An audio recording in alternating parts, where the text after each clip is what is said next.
ஒரு பாடியை வந்து வெர்டிக்கலி த்ரோன் அப் பண்ணுறாங்க. அதனுடைய வெலாசிட்டி வெர்சஸ் டைம் கிராஃப் கொடுத்துருக்காங்க. எது சரியான கிராஃப் அப்படின்னு கேட்டிருக்கிறாங்க.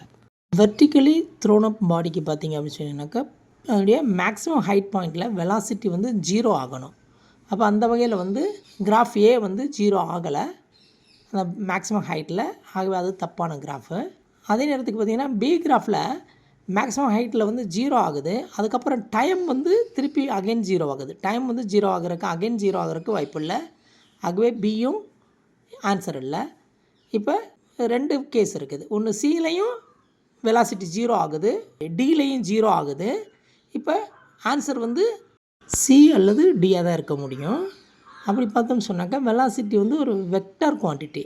அப்போ வந்து பார்த்தீங்கன்னாக்கா உங்களுக்கு வந்து டைரெக்ஷன் சேஞ்ச் ஆகணும். கிராஃபில் காமிக்கும்போது டைரெக்ஷன் சேஞ்சை உங்களுக்கு நெகட்டிவில் காமிக்கணும். அப்போ option C is correct answer.